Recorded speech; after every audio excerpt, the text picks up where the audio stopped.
Weet ek het vriende wat in besigheid is en een van my besigheidsvriende besit 'n baie groot besigheid in die grootste een in Suid-Afrika op die oomblik. En ek sit eendag by hom en hy sê vir my hy wil mense aanstel by hom en ek gee vir hom 'n paar name en hy sê vir my, weet jy, baie dankie hiervoor, maar ek wil nie Christene aanstel in my besigheid. En hy self is 'n weergebore Christen, geesvervuld, vol van die Heilige Gees, vol van geloof.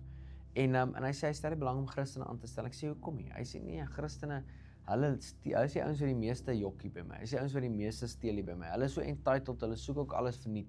En hy Christene, weet hy vind net uit ek is ook 'n kind van die Here. Dan wil hy heeltyd met my Bybelgoedjies praat en gunsies hê. Weet afslag hierso vir verjaarsdae, wat noem jy dit, verlof, daai kant. Hulle wil heeltyd ietsie oral hê en hulle is so entitled tot dit ook. Hy sê hy belang nie. Hy soek eerder ongelowige ouens daarso wat weet hy kom 8 tot 5 in. Hy het nie 'n God om te vertrou vir sy finansies nie, daai ou werk vir sy geld. En dis hoekom hy is vir besigheid. En dit het my nogals gerug want ek besef toe, weet jy, hoeveel Christene daar buitekant gee 'n slegte smaak in mense se mond omdat hulle so entitled is tot ietsie. Hulle wil altyd iets uit iemand uit hê en hulle vertrou ook nie die Here dat hulle alles verniet gaan kry. En weet hy moet ook die beste bargain prys kry vir dit. En eendag stap ek hier by 'n winkel in die mall, nog gou ietsie vir my selfoon kry. En terwyl ek daar so besig om te krap, sien ek hierso 'n stand waarop ek my kamera kan sit om videoetjies soos hierdie te maak. En ek vra die ou wat is die prys? Hy sê vir my nee, is R1200 en dis 'n Pakistani. Maar ek was nou net by 'n ander Pakistani toe is die ding daarso R1100 of iets soos dit, R100 afslag. Letterlik af van die pad. En ek sê vir hom, nee man, daai ander ou daarso is dan R1100. Hy sê okay nee, hy sal nou kyk vir afslag. Miskien sal hy dit vir my 1150 gee. Ek sê nee, daai is so goedkoper daai kant. En in die oomblik wat ek dit sê, praat die Heilige Gees met my en sê vir my, ek het volprys vir jou lewe betaal. Ek dink jy moet volprys vir hierdie produk betaal. En dit stref my en ek besef hoe entitled ek geraak het, dat ek nou afslag soek oral. En die koninkryk van God is nie in armoede nie. Nou, ek dink nie daar's fout daarmee om vir 'n beter prys te vra elke dan en wanneer, maar ek dink dit sal baie goed wees as ons as kinders van die Here weet dat die koninkryk van God nie in armoede is nie. Dat ons nie bang is om afslag te skiep en volprys te betaal nie. Dit is lekker om afslag te kry. Dit is, ons spaar geld. Maar volprys is beter. Hoekom?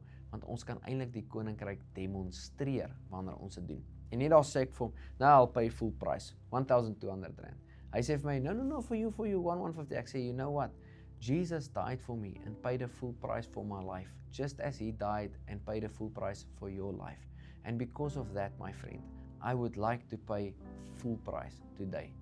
Daai ou se mond hang oop. Hy sê vir my, you know, I've been here 8 years in this mall. No one has ever paid full price for anything in the shop. Today is the first. Ek sê, Jesus died and paid full price for you long time ago. You must give your life to him. He loves you deeply. Thank you, sê vir my, betaal ek volprys, daar loop ek. Beste volprys wat ek al ooit vir iets betaal het. En vandag wil ek jou aanmoedig, moenie 'n vletjie Christen te wees nie. Jy sê God's groot, God's daai God's daai nee, jy is so lief vir die Here en jy is 'n kind van die Here, maar dan loop en skiemp jy oral. Waar kan jy afslag kry? Betaal volprys. Jesus het 'n volprys vir jou lewe betaal. Die koninkryk van God is nie 'n armoede nie.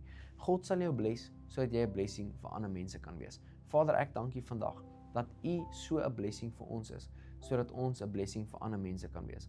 Mag ek nooit dit net van selfsprekend vat, dat ek moet afslag kry of goed verniet kry, net omdat ek 'n kind van die Here is nie. Maar Vader, dat ons weet vandag, daar's strate van goud in die hemel. U woord sê, ons is erfgename van Abraham, Isak en Jakob, en hy was skatryk, goud, vee en silwer, beeste op 1000 hemels, dat ons vandag niks tekort kom nie. Here, U is ons herder, niks ontbreek ons nie, en ons vandag kan volprys betaal, en die wêreld daar buite kan wys, dat Christene eintlik nie so sleg is, soos die mense sê hulle is nie. In Jesus se naam bid ek dit. Amen. Voordat jy gaan, wil ek jou vandag bedank dat jy deel is van hierdie groot bedieningsspan. Elke keer wanneer jy 'n video like, op dit comment, share en finansiëel bydra tot hierdie bediening, maak jy dit vir ons moontlik om die woord van God verder te vat.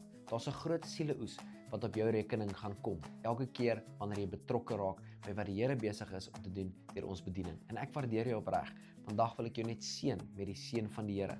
Mag jou pad gelyk wees vorentoe, gesondheid by jou wees, goedheid en guns jou net al die dae van jou lewe volg. Mag vandag die beste dag van jou lewe wees. Die Here seën jou.